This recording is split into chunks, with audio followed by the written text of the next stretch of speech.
Bismillahirrahmanirrahim. Assalamualaikum warahmatullahi wabarakatuh. Hai teman-teman, kembali lagi bersama saya Noni Sintani. Pada video sebelumnya kita telah membahas mengenai mengestimasi analisis regresi linier dengan teknik matriks. Nah, masih dengan data yang sama, kali ini kita akan mengestimasi model ekonometrika menggunakan aplikasi metode Ordinary Least Square atau metode OLS.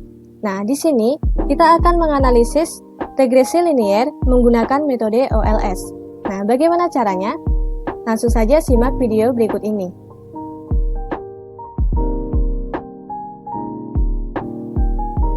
Nah, seperti biasa, pertama kita akan menganalisis regresi linier sederhana menggunakan metode OLS, di mana data yang kita ambil berasal dari sebuah skripsi yang berjudul Faktor-faktor yang mempengaruhi produksi kakao di Desa Silaping, Kecamatan Ranah Batahan, Kabupaten Pasaman Barat. Nah, adapun model persamaan umum dari sebuah regresi linier sederhana yaitu YT sama dengan B0 ditambah B1X1 ditambah ET, di mana YT merupakan jumlah produksi kakao dalam satuan kilogram, kemudian X1 merupakan luas lahan dalam satuan hektar, dan ada ET yang merupakan error term, dan juga ada B0 sampai B1 yang merupakan koefisien regresi. Nah, di sini kita akan menguji sebuah hipotesis deskriptifnya, yaitu diduga variabel luas lahan X1 mempengaruhi jumlah produksi kakao. Kita klik dua kali pada software Shazam. Nah, pada kolom editor ini kita akan menuliskan instruksi metode OLS yang akan kita gunakan. Adapun instruksinya yaitu sebagai berikut.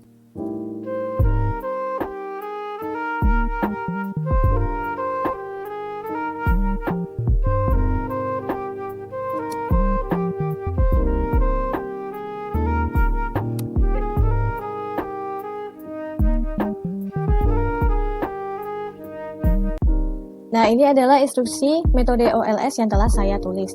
Nah, perlu diketahui yang membedakan antara instruksi metode OLS dengan video sebelumnya yaitu di sini dari penulisan instruksinya, di mana terdapat X1, variabel X1 yang akan kita gunakan untuk mengetahui apakah variabel X1 ini mempengaruhi YT yaitu jumlah produksi kakao. Nah, di sini ada pecor PCOR di mana instruksi ini digunakan untuk mendapatkan matriks korelasi antar variabel yang digunakan. Kemudian di sini ada PCOF, di mana digunakan untuk mendapatkan nilai varian kovarian dari masing-masing variabel. Nah, setelah instruksi ini dirasa benar, langsung saja kita klik Run untuk mendapatkan hasil estimasinya. Nah, ini adalah hasil estimasi dari instruksi yang telah kita tuliskan.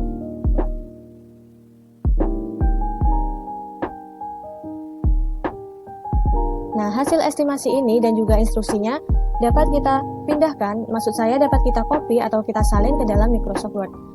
Pertama, kita akan mengcopy instruksi yang telah kita tulis dengan cara Ctrl A, klik copy, lalu kita tuliskan di kolom seperti ini. Kemudian hasil estimasinya dapat kita copy atau kita salin ke Microsoft Word yang telah kita sediakan. Jangan lupa untuk merapikan tulisannya, yaitu dengan cara kita blok semua hasil estimasinya, lalu kita kecilkan. Nah, setelah ini dapat dilihat hasil estimasinya telah rapi. Nah, kemudian di sini kita akan menuliskan hasil estimasinya dalam bentuk, yaitu dalam bentuk tabel yang telah kita sediakan. Langsung saja, di sini kita mengetahui bahwa ada nilai X2-nya, yaitu sebesar 0,1589. Kemudian di sini juga ada nilai F hitung yaitu sebesar 5,291. Kemudian di sini ada variabel X1 yang terdiri dari nilai koefisien estimasinya, dan ada standar errornya dan juga nilai T ratio-nya, di mana ada juga DF atau derajat bebasnya sebesar 28. Nah, setelah kita tandai, langsung saja kita pindahkan atau kita masukkan ke dalam kolom yang telah kita buat, di mana ada kolom konstanta. Kolom konstanta berasal dari ini. Kita pindahkan nilai estimasi koefisiennya.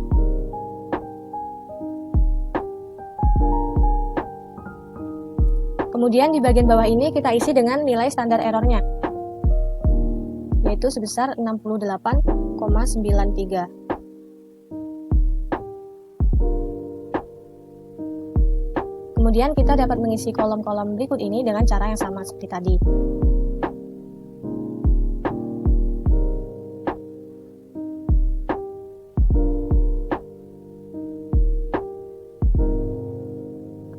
Nah, baiklah, kita telah mengisi hasil estimasi dalam bentuk tabel. Dapat dilihat sebagai berikut.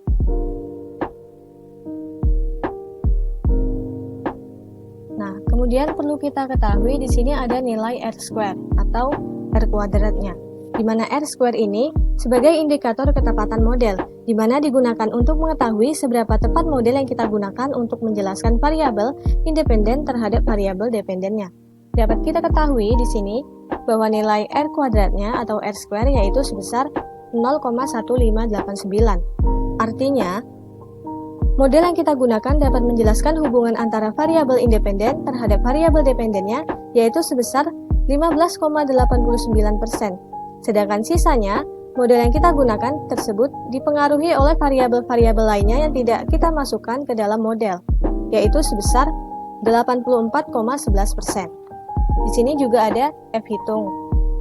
Kemudian, di sini kita harus mengisi hasil estimasi dalam bentuk persamaannya, di mana kita telah mengetahui bahwa persamaan dari model regresi linear sederhana yaitu YT sama dengan B0 ditambah B1X1 ditambah error term.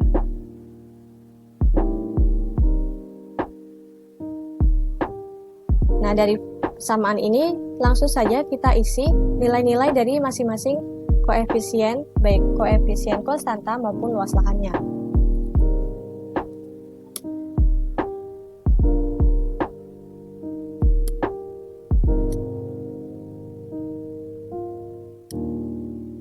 Kemudian di bagian bawahnya kita tuliskan standar errornya.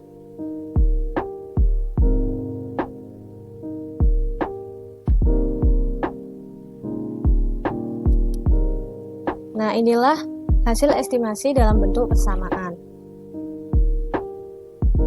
Setelah itu kita dapat menyimpannya.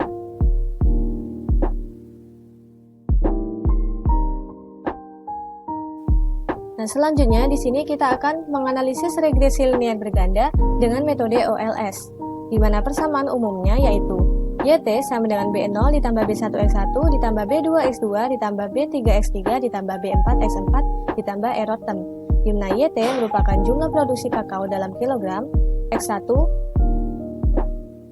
di sini merupakan luas lahan dalam satuan hektar.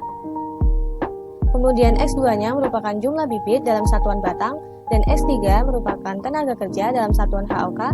Kemudian ada X4 merupakan pupuk dalam satuan kilogram, ada error term, dan juga ada B0 hingga B4 merupakan koefisien regresi.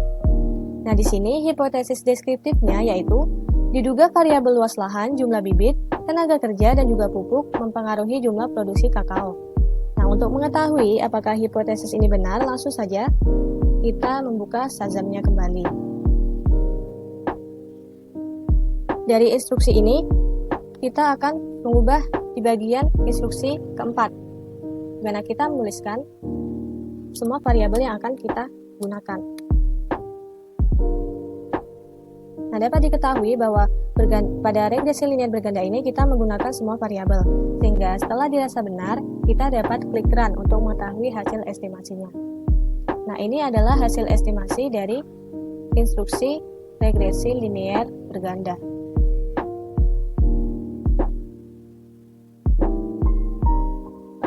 Langsung saja seperti tadi kita copy ke dalam Microsoft Word.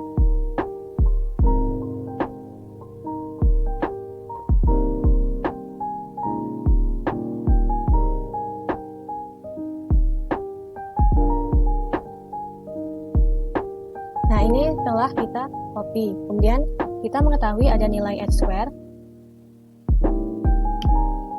Kemudian ada nilai F hitung.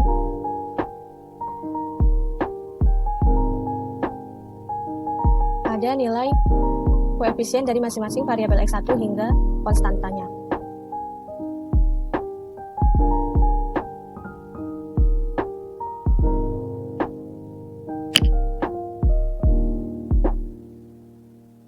Nah, setelah kita beri tanda, dapat kita masukkan ke dalam bentuk tabel, yaitu hasil estimasi dalam bentuk tabel. Langsung saja kita pindah seperti video sebelumnya.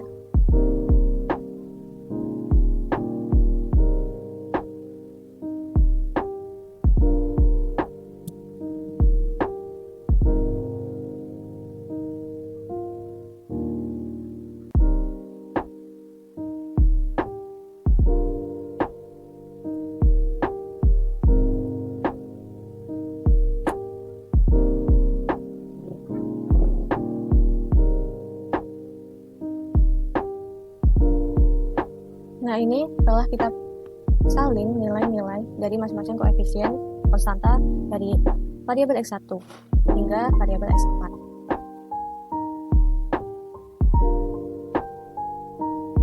Nah, di sini kita mengetahui nilai R-square-nya yaitu 0,4260. Di mana dalam artinya model yang kita gunakan dapat menjelaskan hubungan antara variabel independen terhadap variabel dependennya yaitu sebesar 42,60%.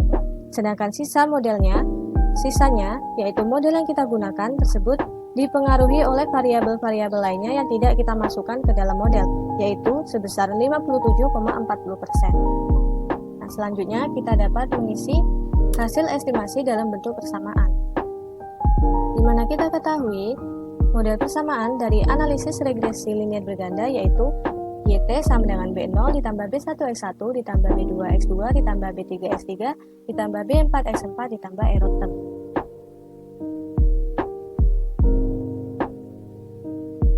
Nah, langsung kita masukkan nilainya masing-masing.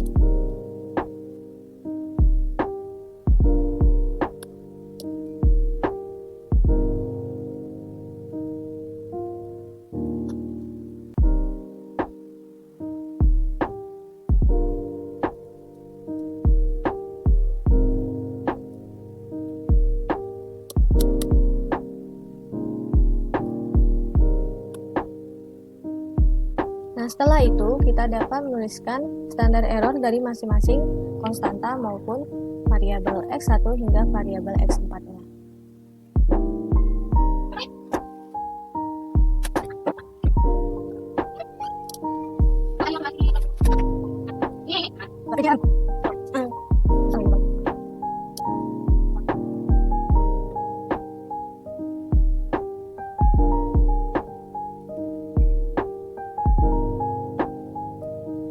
Nah, inilah hasil estimasi dalam bentuk persamaan. Nah, itulah demikian penjelasan mengenai mengestimasi model ekonometrika menggunakan aplikasi metode ordinary least square. Selanjutnya, di sini saya akan menjelaskan mengenai lembar kerja 4. Pada soal 1, dapat dilihat soalnya dan langsung saja kita jawab.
Teman-teman, itulah penjelasan mengenai mengestimasi model ekonometrika menggunakan aplikasi metode ordinary least square atau OLS, sekaligus menjawab lembar kerja 4. Cukup sekian penjelasan dari saya, semoga dapat bermanfaat bagi teman-teman sekalian.